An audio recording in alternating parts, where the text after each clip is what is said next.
It's been 6 weeks into the Rugby World Cup tournament and already we've gone from 20 teams down to 8 and now we finally have our final 4. What happened in the weekend? The most marvellous weekend of quarterfinal rugby you could ever dream about. We're going to recap that and have a look forward to, of course, our 2 semi-finals coming up next weekend that we've got all to look forward to over the next week. First things first though, the last 4 games, best 4 games in Rugby World Cup history, you better believe it, they were amazing.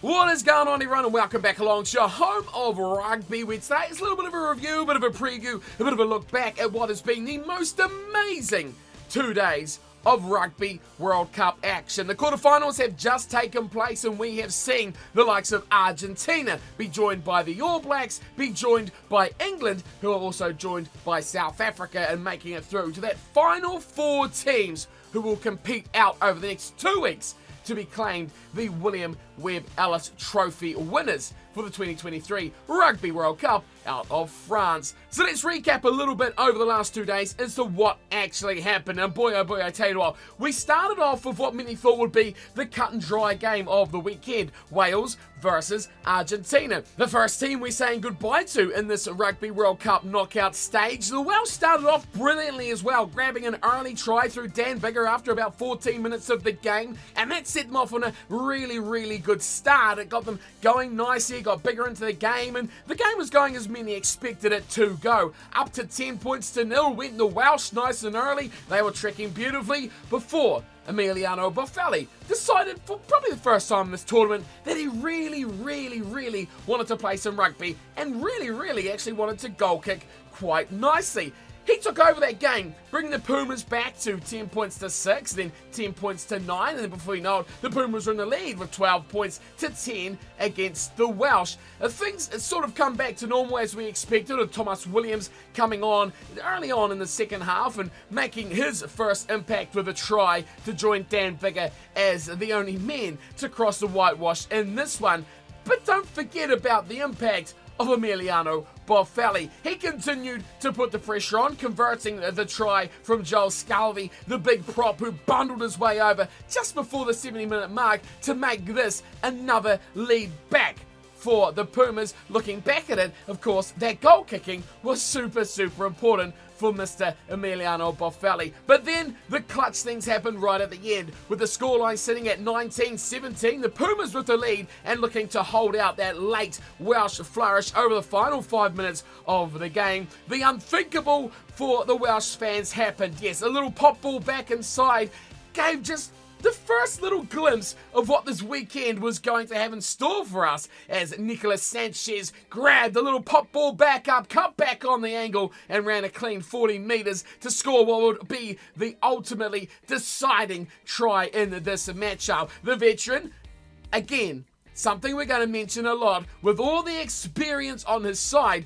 proving to be a massive difference maker, reading the play through the Welsh backline, and again getting that decisive moment that put the Pumas up in the end by 26 points to 7. Of course, they weren't done there yet, with minutes still remaining, grabbing themselves a penalty, which Sanchez slotted over to finish the game and put the scoreline up to what was an incredibly surprising 29 points to 17. The Pumas off to a great start in their quarterfinal, and the first quarterfinal of the weekend. Wrapping this game up, it was a very bizarre matchup. Everyone thought that Wales was going to canter home after being in such incredible form throughout the group stage of the Rugby World Cup. Argentina, on the other hand, came into this tournament, as you might have thought, quite in good shape. Looked really good in the build-up. Big games against the Springboks. Of course, Rugby Championship, they beat the Wallabies. They looked an alright touch. But then, come the tournament day against England, remember that game 1 for their competition, they looked abysmal. And they looked abysmal throughout, but slowly improving their way through. In today's game, they kind of summed up what happened throughout their tournament, starting off poorly, going behind 10 points to 0 before building into it, looking to their experienced players, Emiliano Boffelli, and of course Nico Sanchez in the end, to get themselves over the line. An enthralling game, we thought, yeah, well, that's not what we expected. A nice little upset. Pound 1 for the Southern Hemisphere after all the down talking about them not featuring anyone in the semi-finals. Straight away, they had won, and that was just the beginning. A good win for the Pumas, a really outstanding competition for them. Started off looking like it was going to be poor, now very good for them to get in the top 4 teams in this Rugby World Cup. Argentina, the first team through, and Wales, the first to depart from the final stage. Following up with that, just a couple of hours later, we had what many thought was going to be the biggest game of this quarterfinal stage of the tournament. Ireland, All Blacks, world number 1 Ireland, 17 games on the trot, beating everyone on their way to this stage. But of course they've never made it past this stage, have they? The All Blacks' shoulders sitting nice and proudly with 3 William Webb Ellis trophies. They had something up their sleeve, and while many doubted the abilities of the All Blacks in this matchup and the build-up, when this game started, realisation come on strong that this was going to be possibly the best game of the Rugby World Cup. Wayne Barnes was the referee for this one, which set shockwaves and also shivers and a bit of confusion among some people as this one got into its stride. But it was a very good start for the All Blacks. Once again, just like Wales, starting off with a hiss and roar, a couple of big penalties. Jordie Barrett, Richie Mo'unga chiming in before it was the big replacement winger, Lester Whanganuku, coming in late for Mark Talia this week. Barnstorming his way over for the opening 5-pointer, converted by Richie Mo'unga straight away just like that. The All Blacks were up 13 points to nil, and this part of the country was feeling pretty happy about their life. But of course, after just 20 minutes, you can't believe that this game is dead and buried by any stretch of the imagination. And with an ace goal kicker on their side, Johnny Sexton made sure that the Welsh comeback well and truly started soon after. Grabbing a penalty just after the 20-minute mark and a conversion from the Lester Whanganuku try, it was back in action with the man of the tournament surely, Bundy Aki, sweeping aside defenders in a cutback line that's seen him bundle over for the first of the Irish 5-pointers. Once again converted by Sexton, and before you know it, it's a 3-point game, 13 points to 10. Ardie Savea, who's been in incredible form throughout this Rugby World Cup, continued his immense play through this tournament, grabbing a try just before half-time, Richie Mo'unga missing that conversion, and as we made our way towards the break, the All Blacks leading by 8, finding Aaron Smith yellow-carded for an intentional knock-on. Going for the intercept, touching the bottom clip of his hand, a very subtle touch, but referee Wayne Barnes deeming that valid for a yellow card, a call that was consistently missed and officiated very differently throughout the weekend, as we'll no doubt conversate on later on in this one. Of course, that opened the door for the Irish with minutes to go before half-time. Jameson Gibson-Park stepped in and dotted down in the absence of the number 9 Smith for the All Blacks. Converted by Johnny Sexton, that sent us to half-time with a 1-point ball game. 18-17, the All Blacks led heading into that second 40 minutes. But of course, 10 men, 15 men back on the field meant much different for the All Blacks. Will Jordan scorching in after a brilliant break from Richie Mo'unga, and the All Blacks were back in the driving seat yet again. But you just know, the way that these quarterfinals already have gone after a game in 3 quarters, we were in for something special.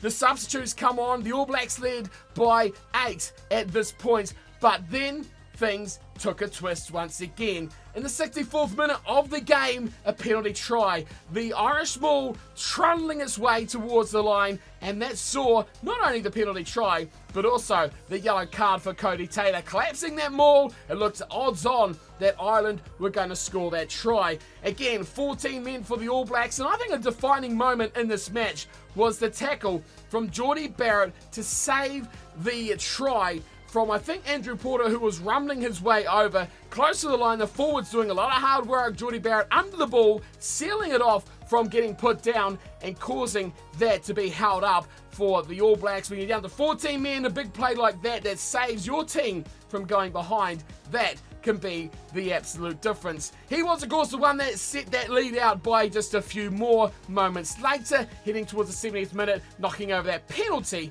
that put the score out to 24-28, meaning one thing Ireland needed to score a try. And with time running down, you can count the phases if you've got enough friends on your fingers. But you'll need a number of them, probably like 10 or so, because the Irish went phase after phase after phase, hammering at the All Blacks defensive line. But what has been seen as tenacious, defensive and phenomenal from the All Blacks defence. They held on tight until again the veteran, experienced Sam Whitelock grabbed himself a turnover and ultimately won the All Blacks the game 28-24. If you want a rugby spectacle, if you want one of the greatest games in rugby history, this one is one you should see a replay of. The All Blacks progress and they will face against the Pumas in semi-final number 1. Of course, we weren't done just yet though. 2 more games full of action to come. But boy, oh boy, out of this one, a penalty try, 2 yellow cards, and the All Blacks still deliver all that pre-tournament and during tournament talk about them not being up to scratch. Thrown straight out the window. Southern Hemisphere 2, Northern Hemisphere 0. On to game number 3 we go. England versus Fiji. Now this is the one that surely you'll say England should dominate this game, blow the Fijians out of the water. They have so much controversy, so many things go wrong for them, so much average rugby in the last couple of weeks as well. Losing to Portugal, now they got a quarter-final against England. Surely they've got no chance. Well, surely, if you're saying that, you need to check your pulse, because this was quarter-final weekend and it was the greatest weekend of all rugby weekends as well. But as expected, much like the other games throughout these quarterfinals, it was the English who got off to a fiery good start, up 8 points to 0. Frank Lamani missing a penalty that could have got them back in the game. He rectified that mistake moments later, but at 8-3 they lost Habossi to a yellow card, and this is when it's like, wow, this could possibly completely go astray. Head contact is never going to be a good thing, and that saw the big winger on his way out. Joe Marchant capitalised, and of course his try put England up by 15 points to 3 after the conversion from Owen Farrell. Frank Lamani continued to struggle off the tee, missing another shot at goal to bring Fiji back in this game before it actually turned into a good thing with William Mata coming by close after that miss, getting the ball back the Fijians after a poor clearance by England to set them about with another attacking chance. William Mata, he is elusive, but he's strong and powerful. Both those skills combining to grab them the try that put them finally in this contest at 15 points to 10. Of course, England, though, they know how to play that style of rugby that just delivers points when you need them, and they looked to their main man. Owen Farrell to deliver a couple more penalties, which put them up 21-10 at half-time. And by this stage, an 11-point lead, you might be mistaken for thinking, yeah, this one might be gone for the Fijians. But no, again, mistaken to think that way, especially. Owen Farrell kicked off the second half 10 minutes into it with another penalty and at 24-10 again. You might have been having your doubts. Changes were made as the Fijians were starting to look a little bit lackluster, and with those changes came a change in the wind as well. Penny Ravi bulldozing his way over with immense power. That gave a little bit of impetus back to this Fijian team. Kuruvoli on the field now as well. The kicks were going over. Seems things were sunny once again in Fiji as they come within, guess what? 7 points of England. Of course, with their backs up and looking very, very strong, it was the exciting fly half of Vilimoni Butitu who weaved his magic to get over for the second Fijian try. Just like that, Kuruvoli nails the conversion. It's 24-24 with 10 minutes to play. Now, what happened before? It was 21. No, it was 24-10, wasn't it?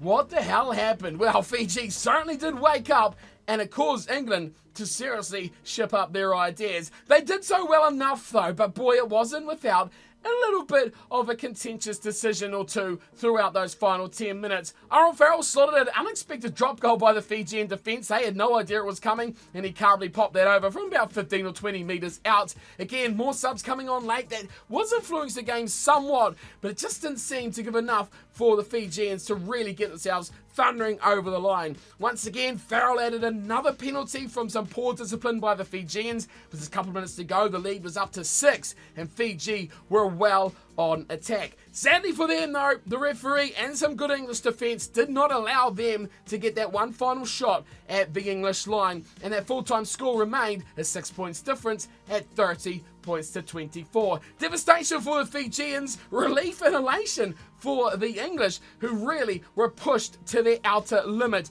They will now take on the winner of France versus South Africa. That's right, the hosts versus the defending champions. This was going to be a battle of the mightiest of proportions. You thought the All Blacks and Ireland was good, and it was.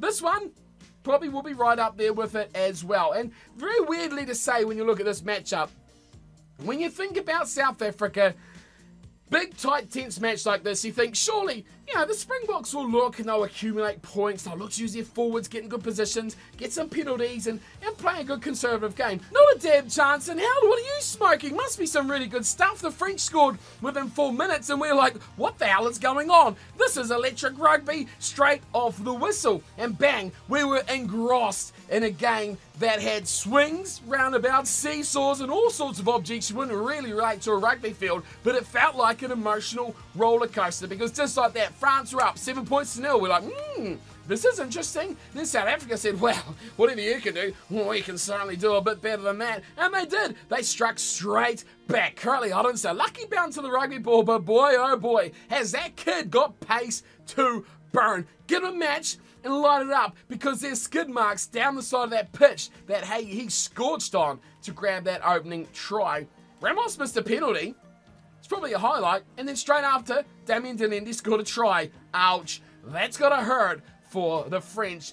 The conversion was missed, which led to a 5-point lead to the Springboks. But don't worry, we were far from done just there. Just a couple minutes later, it was the big hooker who had, I think, the best performance out of anyone on the paddock, maybe aside from Quagga Smith in this game, scored the second French try. Now this is what I'd call a moment. Remember how there's always moments in sport, moments in games that define a result. This one certainly did. Conversion for Ramos, way out wide, steps up, strikes it, but look out, it's a flying Cheslin Colby. He was pounding on through and he charged down the conversion. Remember this moment when the score is at 12-12, because it may be important later. Okay, spoiler alert, it's so important later. 2 points? That's a lot in this game. Let's move on, however, though, just a couple of minutes later, when Cheslin Colby thought, I might get in the fun here myself, and he grabbed a try to give the big lead back to the Springboks. Mani Libbok decided to convert that one, which was very good of him, but don't worry, 3 minutes later, Cyril Bai was over for his try as well. Ramos this time making no mistake with the conversion. Things got a bit interesting on half-time when Evan Etzebeth was sent off, and you think maybe this was a punishment, but I think for South Africa, they were just resting one of their best players on the paddock for 10 minutes so he could go late into the second half. That certainly is how it come about, as well, as you will soon find out. With the scoreline locked up at 19-19, Ramos put the French in front. 22-19 off the tee after the yellow card. We're at halftime, a 3-point lead for the French. Now this is where it gets interesting. Second half changes piling on in throughout the next 5 to 10 minutes. Pretty much all but 1 or 2 of the Springboks bench were out. Ramos decided he's going to grab another penalty, and a little discipline of some Springboks play did start to come back. A 6-point lead. That's an important number, remember? 6 points. You know what's also very close to 6 points? It's an Evan Etzebeth try with a conversion. Now, I tell you what, man. This was a try of absolute monstrous proportions. Ludicrous ability to carry 3 French defenders near the 70th minute of the game, 5 meters, to pound that little oval ball down over the line. Evan Etzebeth, that 10-minute rest, it really was paying off now for the Springboks. Andre Pollard on the field as well, converting this one to give a 1-point lead to the Springboks. Remember that? Remember I was talking about 6? And remember I was also talking about a misconversion. Yeah. now it comes to bite them right on the butt. Moving into the last 10 minutes, Hunter Pollard added to that lead, made it 4, and you thought, another try here, and this one could be curtains, but no, Ramos, and a big decision here, with 7 minutes still to play, went to the tee and not to the corner. 4 points behind, big chance in the final 10 minutes of the match. What would your decision be? Because this one is very, very contentious. Grab 3 now, try to reset and get another 3, or do you go for the gauntlet straight away and go to the corner and try grab a try? Seems like for the French, it was the first option. Grab 3, try to reset and have another crack. Unfortunately for them, they didn't get a chance close enough to have another crack. Much like the All Blacks versus the Ireland game, it was a lot of, again, tenacious defence from the Springboks that set them alight at the end with, again, let me say it, another experienced veteran, Quagga Smith, coming up trumps with a very late turnover. Although we could talk a lot about refereeing decisions and everything going against this side or that side, both sides had a certain shot at it. I don't think there was too many hugely decisive calls that went one way or the other. But we did see an Ibn Etzebeth an intentional knock-on. Okay? No penalty. Owen Farrell at the end of the game against Fiji had an intentional knock-on. Just a penalty. Aaron Smith, an intentional knock-on, yellow card. Tell me they're different. I don't think they are. All in all, Farrell's and Smith's was very close. A lot of talk about how the referee deemed this one wouldn't have gone to the player. Are we referees or are we fortune tellers here?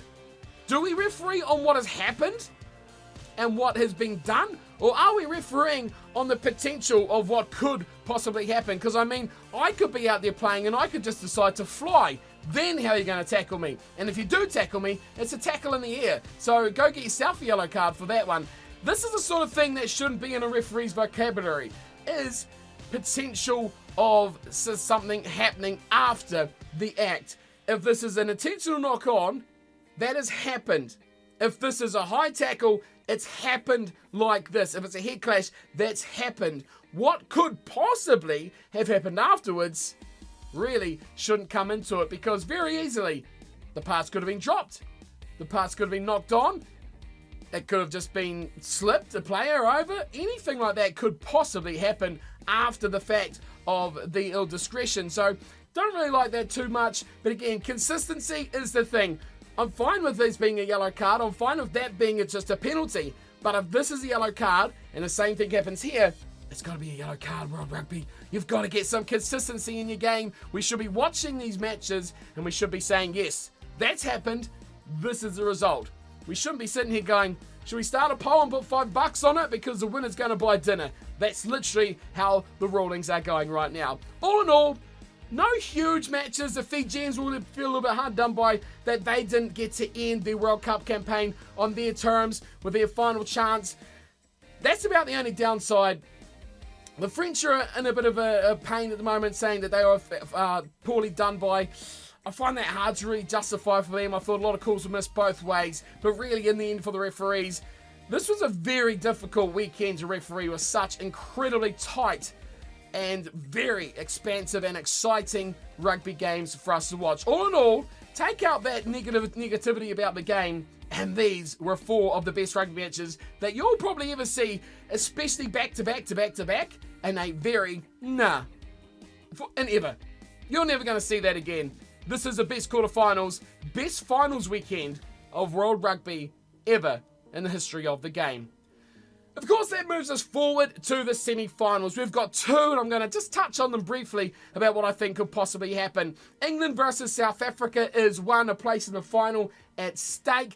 This is simply, for me, a little bit different to New Zealand versus Argentina. Let's talk about these collectively, shall we? Because I see New Zealand and Argentina as a match we've seen a number of times over the last few years. A couple of times a year at least, we see these teams clash in New Zealand and Argentina. And this is a game with 2 very familiar opponents with each other. I think they know what they're going to deliver. I think Argentina will be a bit worried after seeing what happened to Ireland. And the question is, can the All Blacks back that up in another performance against the Argentinians? Heading into this, New Zealand is a favourite, South Africa is a favourite. Does that mean much? Not these days. Not the way this tournament has gone at all. Just ask Fiji. Both ways. They've been underdogs and won. They've been favourites and lost. A lot of teams can go both ways, so I find this is far from cut and dry of a Springboks All Blacks final, but it looks like that's the favourites tag that has already been handed these two sides. The game I'm intrigued about is the Springboks versus England, and this is a game because these two sides aren't as familiar with each other as New Zealand and Argentina. So I see the Pumas and the All Blacks going about their business, and I think we'll see very similar to what we would typically see for them, but I think the All Blacks have a little bit more up their sleeve because they are more accustomed to being in this stage of the tournament. They'll have a plan set out for if and when they get here. This is the development of the game. Whereas for Argentina, it's like, good God, we made it. We're here, we're in the semis, we're happy about it, we're passionate, we love it, but we're going to give it 100,000,000%. Don't think they're going to lie down and be happy with what they've done this close to a grand final. So you can see that passion will come out with the Argentinians, and they will be ferocious. Absolutely ferocious. So underestimate them at your absolute peril, especially the way this Rugby World Cup has been going. So the All Blacks will need to be very, very cautious about how they play, and they can't go away from that game plan that they had against Ireland of penalty, half, sticks, kick, take 3. No question about it. Don't get all up yourselves and think you can kick to the corner and dominate with tries. Maybe you will, maybe you won't. But let's be serious about this. A World Cup final place is at stake. Both sides will go straight for the uprights at the first time of asking, and the second and the third. If there's any question, the answer is going to be the uprights. If it was within 60 metres, that is where they're going. Simply put there, we look over to the other side. South Africa, England. A little bit of a different scenario here because the English don't get to see the Springboks so much, vice versa. This is a game where I do think South Africa, as the favourites for this match, are going to come out, and this is a very South African thing to do recently as well. Here we go. Bang. This is my team. Here is my 23 players. This is what we will be playing against you with. We think we will win this game. We think we have a better squad. We are planned and prepared for this. This is what we're putting out. We don't need to prepare for what you're putting out because we play how we want to play. And if you want to beat us, you've got to beat us at that game. That's what they'll throw out there. Some may call it obnoxious. I call it confident in your own game plan. They don't do it as going out there and saying that we don't need to prepare for you. They're going out there and saying we've got a game plan that we have you under control. They would have watched a lot of this, and I think they'll be confident against England. England will be coming out here to try and throw everything at them. Now, I think if England want to be successful here, briefly on this matchup, what they need to do is channel back to Argentina. Those days, way back, opening round of the Rugby World Cup, they need to go out there, they need to dominate and control possession, territory, and take every slither of a point they possibly can. Looking for tries, England? Don't bother. Don't bother. You've got no chance on those outside backs. I fail to see anything out of a Daly or a Johnny May that's going to get past Odense or Colby for that matter. Willemse at the back is also an exciting runner. If the Springboks want to go wide and expansive, they will be dangerous. And I fear that England might not have the ability to shut those guys down. The midfield battle is going to be two bricks throwing at each other. That'll be a bit of a stalemate. But it's the forwards and that back row of England. Laws, Ben Earl especially. Those guys need to be phenomenal once again. They keep calling on them. They keep responding. Do they have one more big game in them where they can rely on a Farrell, potentially a 10 or even a forward is brought into that game to kick them to a victory? That's what they're going to have to do. I don't see this one being a big England try-scoring bonanza unless they can kick to the corner well with penalties.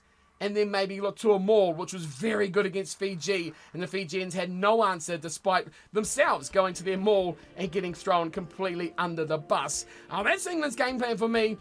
Territory and penalties that are kickable inside the Springboks half, or inside again that 60. For the Springboks, I think they'll have a game plan. It's going to revolve around dominating the forwards, the set piece, and with Libbok on the field, they will go to those outside backs. And again, you might see that late change coming through. Handré Pollard off the bench, closing things down. He got the lead, they got enough. Then they'll go to that 10-man game again, going for those kicks, going for territory, and going for the sticks where they can.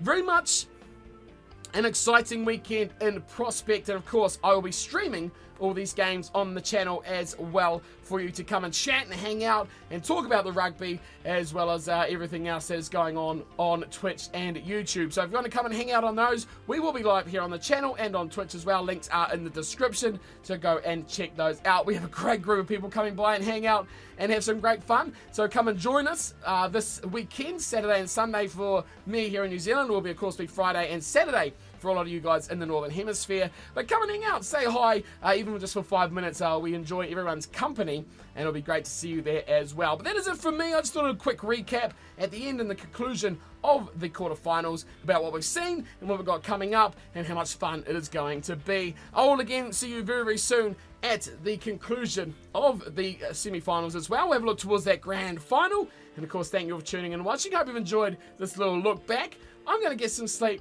because 3:30 in the morning is just not really the time you want to be up throughout the weekend. It's been a great weekend of rugby though. I hope you've all enjoyed it. And of course, a massive thanks to all those people out there supporting the channel. We've had a massive amount of you guys join as members and of course supporting us to help do what I do here on the channel. It's great fun streaming with you guys as well. So if you want to join the great team, which you can see on screen here at the end of the video, you can do so by clicking the join button at the bottom. There's also a link in the description if you want to join the members team. Those guys are a great bunch of people and I hope to see you guys joining them as well.